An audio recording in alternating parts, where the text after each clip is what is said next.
shot here in San Francisco cost $350. Home's smart houses are calibrated to anticipate your every... By the time you watch this video, Chris Bratters and I will be on a plane with the rest of Eurogamer's away team, heading off to sunny LA for this year's E3. As usual, the run-up to the big E3 conferences is an exciting time, with leaks, rumours and speculation flooding the internets faster than the PR teams can plug the gaps. We've already had 2 juicy rumours confirmed this week, with reveal trailers for Superhero Punchathon Injustice 2 and the next instalment of Ubisoft's Hack 'em Up series Watch Dogs 2 being released. There's still plenty of unconfirmed rumours floating around though, so here's our list of the best pre-E3 rumours out there. Dead Rising 3 was one of the better launch titles for the Xbox One, and thanks to a trio of leaked photos, it looks like we'll be seeing Dead Rising 4 shamble onto the stage during Microsoft's big E3 conference. While the photos have yet to be officially confirmed, and so could quite easily be the work of a clever photoshopper, they do show off a rather convincing logo and point to the return of everyone's favourite Michael Madsen lookalike, Frank West.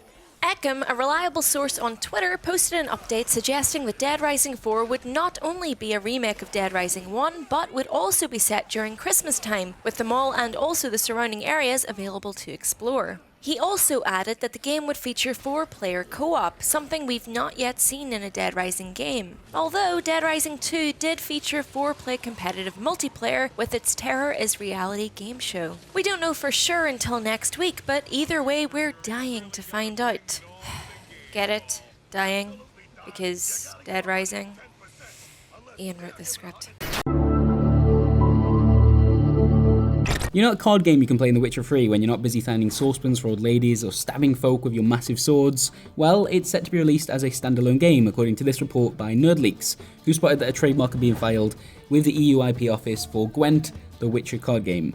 We don't know what it looks like yet, but there is a logo, and we're fairly confident that this one will be revealed at E3, considering a recent annual report for CD Projekt that detailed the studio's plans for this year. Check this line: a new type of video game format previously unexplored by the studio. A card game would fit that description. And on top of that, Marcin Iwinski, I definitely didn't say that right, the co-founder of CD Projekt, had this to say to Eurogamer last month when we were bugging him about their next big title, Cyberpunk. He said, "It might happen that we will be at E3 and we will show something at E3, but I just want to make it clear it's not Cyberpunk." Alright Marcin, we get it. You're not ready to talk about Cyberpunk yet, but to be honest mate, you're being awfully vague about this maybe being at E3 business and maybe showing something new. Is that because it's Gwent? I reckon it is. Shadow of Mordor was a bit of a surprise hit for Warner, and so it should be reasonable to expect there's a sequel in the works. The flames of an E3 announcement were fanned a couple of months ago thanks once again to some excellent detective work from NerdLeaks. They spotted shadows of Mordor 2 on the online CV of famous stuntwoman Lauren Mary Kim, who has worked on other big-name games like Mafia 3 and Bioshock Infinite. She later denied any involvement in Shadow of Mordor 2, saying it was a mistake on the iStunt database. But that hasn't stopped fans of the first game speculating on the announcement of the sequel during E3.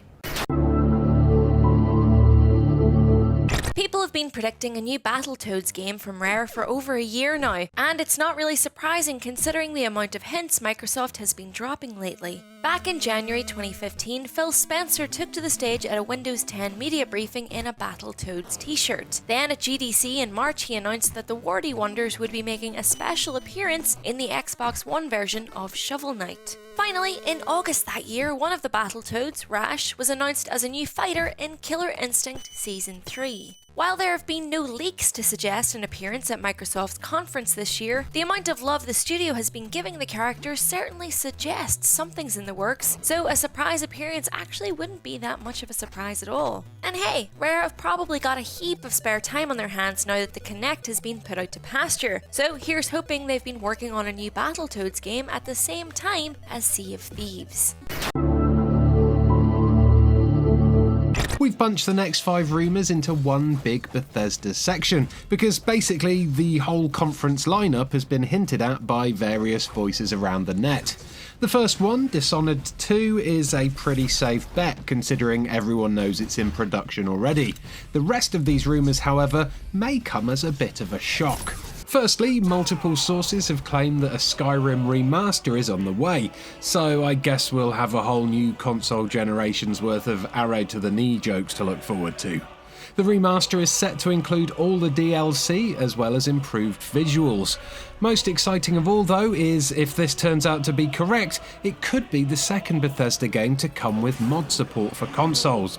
Thomas the Tank Engine Dragons for the win! Next up, the voice actor who played Anya in Wolfenstein The New Order hinted at a sequel in an interview with Polish TV station TVN. She told the station, "I'm working on a video game, first part of which I've already made. Now we're making a second one which will take 2 more years. I played this game as a child. I was very happy when I got to the point where I could shoot Hitler." That sounds pretty clear cut to us, but so far there's been no official confirmation from Bethesda. This one is pure rumour mill at the moment, but news of a sequel to The Evil Within being announced during Bethesda's conference is gathering steam. A sequel would make sense considering the first game went down rather well, but at this stage its announcement could be a long shot. Finally, the most surprising rumour of all is that Prey 2 will be making an appearance at the show 5 years since it was first announced at E3 and 2 years after it was officially canned by Bethesda.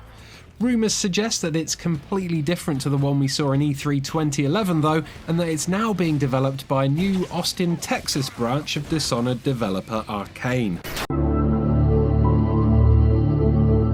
Oh man, State of Decay was such a scrappy game. I remember playing it as it launched on the 360 back in 2013 and, well, it was not pretty, but it was good. There was something there buried underneath all of the technical problems and ugly visuals. This is one of the best single-player zombie survival games I think I've ever played. You're responsible for an entire group of survivors and you need to keep them fed and keep them healthy, and they've all got their own traits and personalities, and then you take one of them out and they get killed, and that's it. Your favourite character, the one carrying all of the best weapons and the best gear, they're gone for good. It was brutal and it was brilliant, and I'm excited to hear, thanks to this tweet from Kotaku's Jason Schreier, that a sequel may well be revealed during Microsoft's press conference. There's also a rumour that suggests it will be all about online multiplayer, something its predecessor never quite managed, but we've known for a while now that developer Undead Labs has always liked that idea. And you know what? I was convinced, utterly convinced, that I'd seen enough zombie games 3 years ago. I thought I was done with that genre of video games, and State of Decay proved me absolutely wrong. So I'd be delighted for that to happen all over again this year. This colourful image is allegedly the world map for Rockstar's much anticipated Wild West sequel, Red Dead Redemption 2. It's been declared legitimate by the people over at Tech Radar, who also discovered the game will be a prequel. There have been no leaks nor official notifications to suggest Red Dead Redemption 2 will be announced during next week's event, but it has been 3 years since the last proper Rockstar game, and E3 would be the perfect place to finally spill the beans.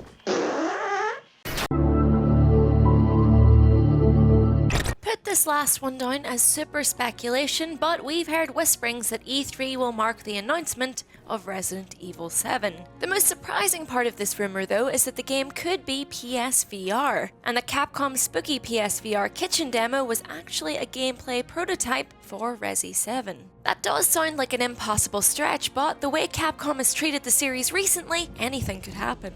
So those are our favourite pre-E3 rumours, but what did you think of them? Are there any you're super excited by? Perhaps for most of them you were just shouting nonsense and throwing rocks at the screen. Whatever your opinions, please do share them in the comments below, and don't forget to like and subscribe for more from Eurogamer. Bye!